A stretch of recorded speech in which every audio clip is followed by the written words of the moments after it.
Welcome back to the channel, ladies and gentlemen. It has been a long while. We've been really busy in the background with a huge project. We just launched an IoT deployment company where we specialize in sensors deployments for businesses and municipalities. If you'd like to check that out, check out c3web3.com. Now, let's get into why we're here. We've got some exciting content to bring you. We've got a outdoor enclosure box just released by SenseCap. This is a really awesome kit, provides everything you need. So we're here to provide you the step-by-step tutorial on how to get this thing set up. Just a little disclosure, SenseCap did send us this outdoor enclosure for free. And let me tell you, this has been one of the best products I've ever had sent to me for free. This thing was easy to mock up from start to finish. We got it deployed on the water tank within 2 days. We had a little bit of a hiccup, but that wasn't that big of a deal. I give this thing a 10 out of 10 real quick, but today we're gonna be discussing and showing you step by step how to mock this thing up in a controlled environment before you deploy it into the field. This is really good to make sure that everything's working properly before you actually go somewhere remote or up 40 feet off the ground. And secondly, we'll be showing you some tips and tricks for deploying it in the field. In this instance, we're gonna be doing a water tank 40 feet up off the ground. And lastly, I'll give you some final thoughts on this product and some pros and cons on it. But before we jump right into getting this thing mocked up, you're gonna need a few tools and one piece of equipment that did not come with this kit, and that is a PoE injector. I'll have a model number in the description below of the one we used. And then for tools, you're gonna need just a small tip Phillips screwdriver, 7mm deep socket and socket wrench, and or a box end wrench that's 7mm, that works just as fine. And then we found it easy to use a cordless impact gun that just made getting the thing put together really quickly. So anyway, if you like this content, like, subscribe, and let's jump right in. All right, guys, let's jump right into this tutorial and let's get this outdoor enclosure box mocked up and ready for in the field install. So first thing we're gonna do is actually pull out the metal sheet pane, and what we're gonna do is actually install our hotspot to this thing. So what we're gonna do is actually install it in these holes right here. If you look at the bottom of your SenseCap, you should be able to see a little triangle pattern of holes. So it'll be this hole, that hole, and this very top one. So it's a lot easier to see when you have the protective plastic on it. So I recommend looking for it before you actually pull the plastic off. So let's go ahead and tear this plastic off. Now that we've gotten our plastic off, let's go ahead and get our hotspot mounted to this metal sheet plane. So if you look at the bottom, you can see that your holes are gonna line up your hotspot just about like this. I'm not actually showing you the back of my hotspot because it has the serial numbers and name on it, so just be conscious of that. But what you'll notice is the ports right here are facing down, and this is where the extra space is in the box for all of our outdoor enclosure adapter.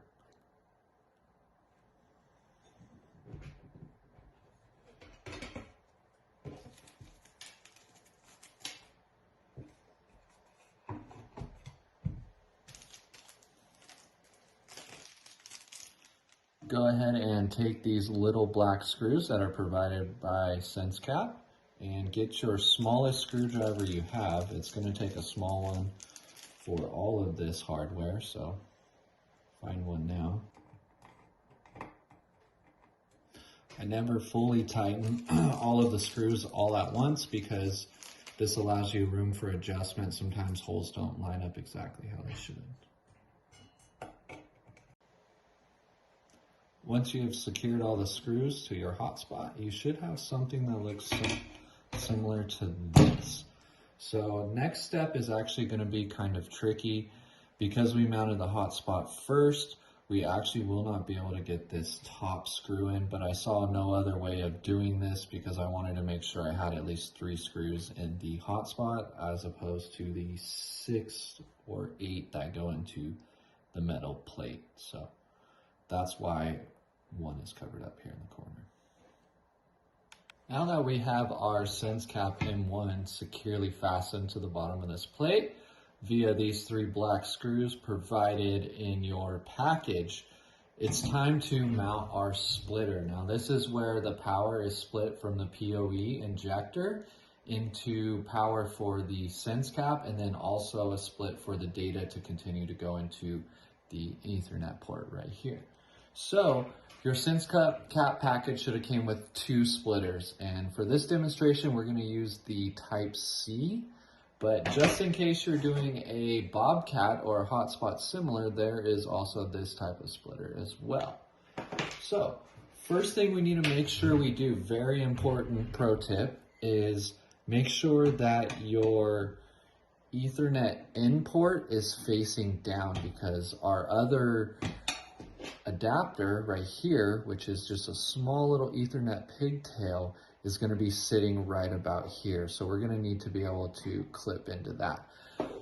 So they did provide us some little Velcro straps. So I'm going to try to Velcro this thing to the plate. If it doesn't feel too secure, I'm just going to use a zip tie just to kind of secure it and make me sleep good at night.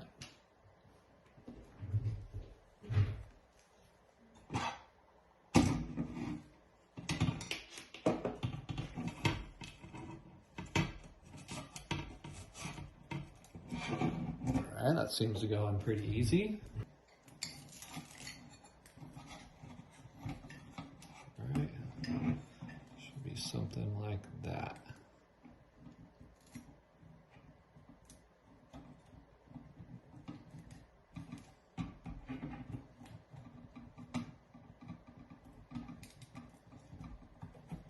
And again, if this isn't secure enough for your liking, I would recommend using a zip tie. It seems to be pretty good.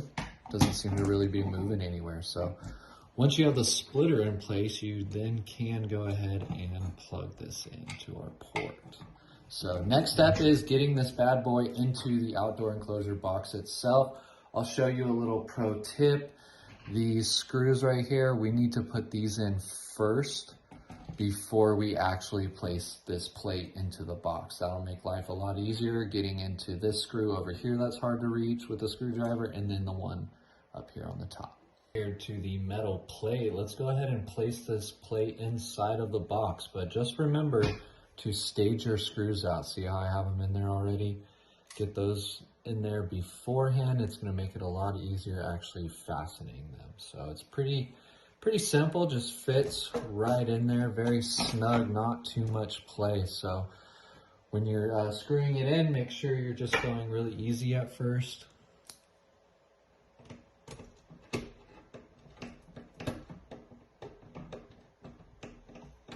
I like to do it like a car tire.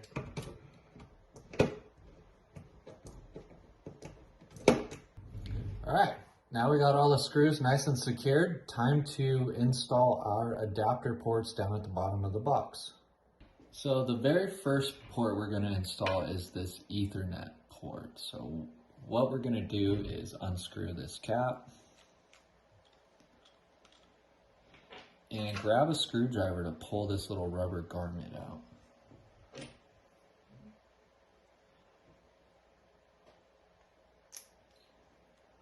Pretty simple. If it's a little tight, you can bend these little teeth back and it'll loosen up the garment. So if you can see, inside of there is an actual Ethernet port itself. So that's where our cable is going to go into. That is coming from our PoE injector. Now take this top nut off.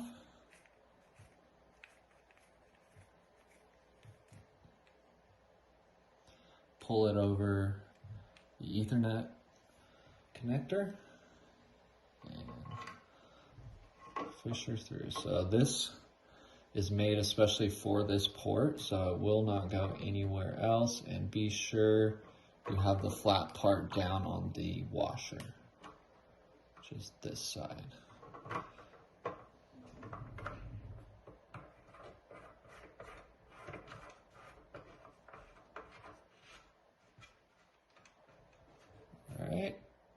nice and finger tight. So we'll take this little pigtail and plug her into our splitter. Next adapter is our in-male antenna connector. So this is what I'm really excited about. This is going to make things a lot easier on the hotspot. Traditionally, you would have a little bit thicker LMR 400 cable coming through a port. They actually gave you an extra port adapter like this so you can fit a decent size antenna cable, but we're going to be using this in-male connector because we want this nice, easy, flexible part on the port side of our hotspot. Sometimes these internal pigtails will break from not using something as flexible as this. So this one we are going to put over here on this left side. So pull the washer, the lock nut and washer off.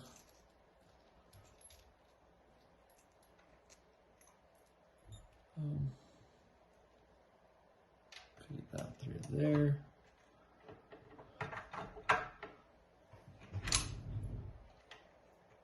Make sure to put the washer down first, then the lock.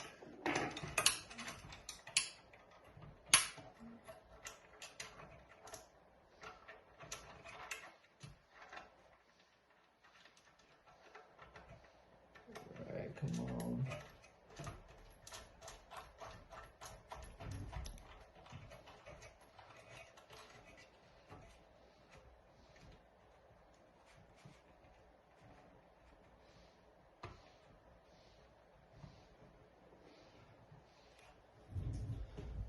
Okay, so that one's nice and finger tight as well.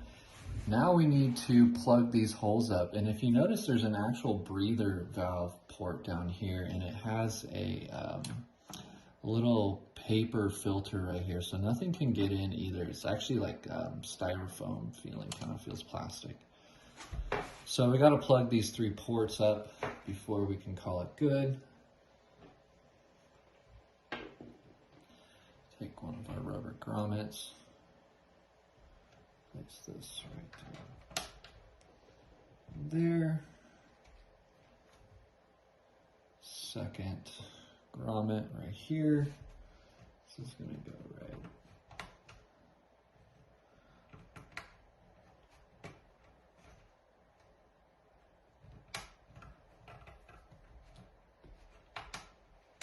Alright, these are nice and snug. Secure your hotspot, make sure it does not get damp. So I believe for this last one, I'm not too sure how this last one goes. I think I'm going to need, so what you do is you grab this little cap that they gave you. Looks like this, has some threads on it. And I believe you take the nut from the port we're not going to use.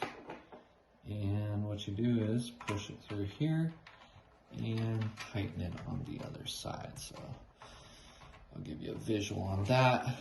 That's what all your connectors should look like inside. Nice and clean.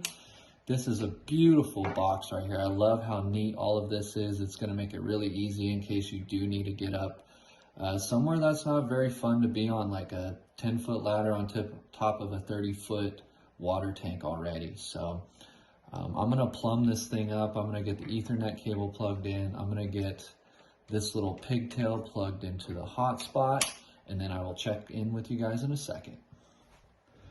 In order to mount the L bracket onto the back side of this thing right here, I'm going to put the lid on, and I'm going to just secure some screws around the edges just so we can flip it over on its face and kind of feel safe about it and not really worry about scratching anything up. So I'm going to take this, flip it over, and start putting in some of these screws right here.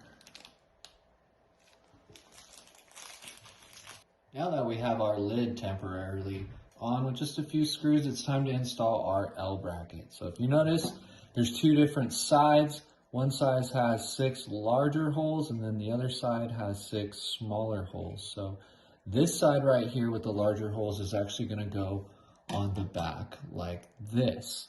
And if you look at your parts list, you can see that the way they mount this thing is through these holes on the top left and one right in the middle. They do provide you with some galvanized rings right here. These are pretty good quality. Alligator clamp on the other side. So let's go ahead and zip these down.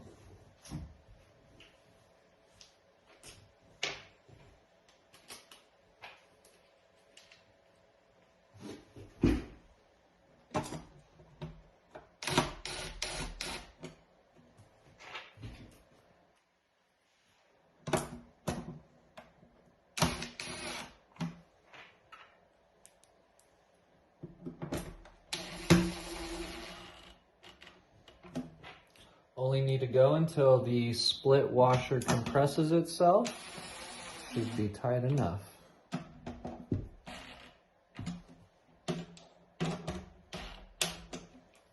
Okay. Now, this thing is pretty much field ready to go.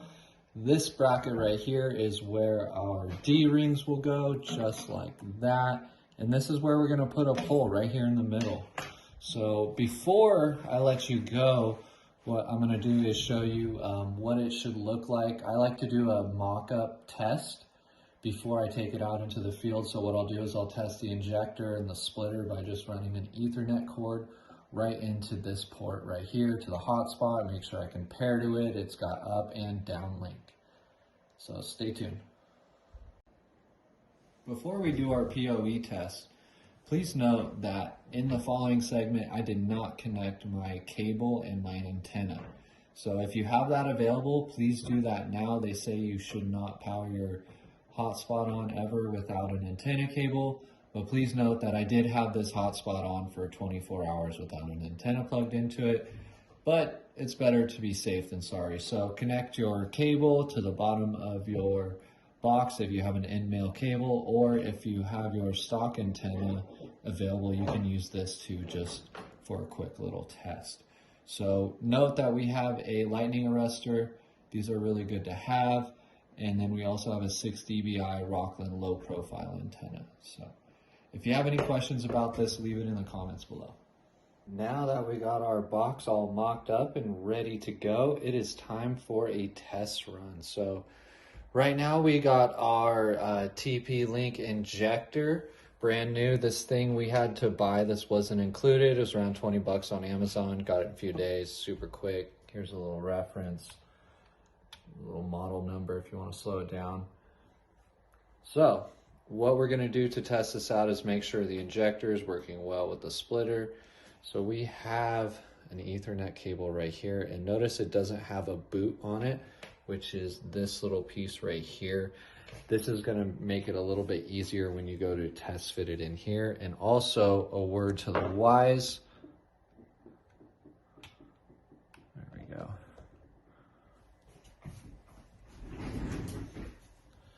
We put a white mark on our adapter so that we know where the top is for the flange on the Ethernet cable. So this is gonna make it way easier than having to be able to actually see what we're doing.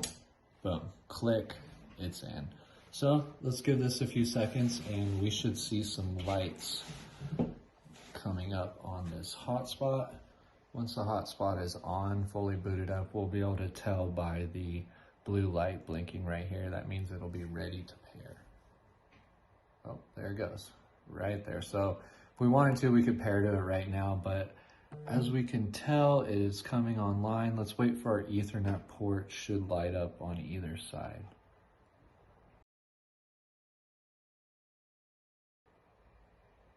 Oh, there we go. Now we have both lights going. So this is a really good indication. You can log onto your SenseCap app and actually check the up and down link to confirm that you are offline or you are online on the Helium network and on the hotspot. Just a word to the wise, you need to make sure that your location is asserted before you will get a Helium online status. All right, this concludes the mock-up section of our tutorial. If this is all the guidance that you needed, then we thank you for watching this far. We appreciate you sticking around to the very end. If you enjoyed it, please like, subscribe, ring the notification bell. We will be releasing videos here soon on IoT sensors and anything Web3 we find relevant to what we're doing. But if you haven't had enough and you'd like to see us install this thing on top of the 40-foot water tank at our local water municipality, then stick around. We're really excited about this deployment. We're going to be providing LoRaWAN coverage for the water plant and in the nearby area. So they're going to be able to integrate these IoT sensors into their daily operations, cutting costs in areas where they're already paying for sensor data transfer via Wi-Fi or cellular. I believe they use cellular because we're in the mountains. They need a little bit more reliable coverage. Let's jump right in and get on top of that water tank. Before we plug our hotspot in with our Ethernet cable, we need to connect our antenna cable first. So what we're going to do is take this end male connector and we are going to plug it into the bottom of our lightning arrestor located at the top of this pole.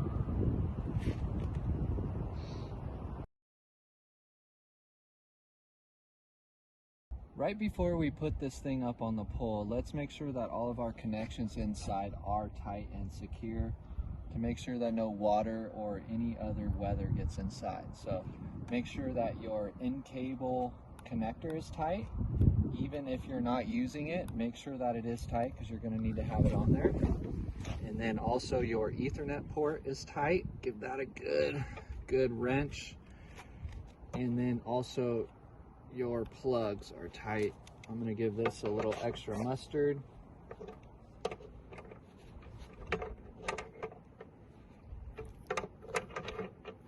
Be careful not to go too tight, you could crack your box. Before we get this bad boy mounted on the pole, let's go ahead and verify that everything's working correctly from our splitter to our injector down at the bottom near the home network router. To do this, put your little rubber grommet over your cable. That's going to fit right in here. And before you do that, actually, make sure you have your cap threaded over. That's going to make life a lot easier. Make sure you plug the antenna cable in, folks. All right, ladies and gentlemen, this has been an adventure. Upon trying to install this thing up on a water tank, we realized that one of our connectors, this guy right here that our Ethernet cable feeds into, is actually malfunctioning. So for the time being, we have our cable ran through one of these other ports and we have it nice and sealed up right there, got the grommet in there, and then we have that plugged directly into our splitter. So what we noticed is our lights were not on earlier and this hotspot wouldn't sync up. So that's kind of what we had to do for that. We'll be contacting SenseCap. I'm sure they'll be very generous about fixing this. But anyway, make sure when you guys go to install your hotspot, you plug in your antenna cable first and then your Ethernet cable. This was something we forgot to do when we were mocking this thing up. So now we're going to get it up on this pole and call it a solid done deployment.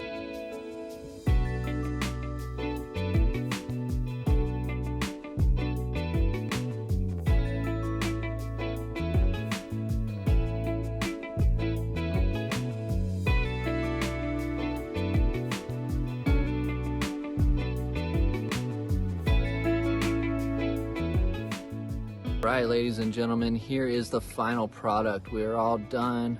We're all mounted to our pole, nice and secure. We have our cable management, some tape, and some zip ties. And that's all she wrote, folks.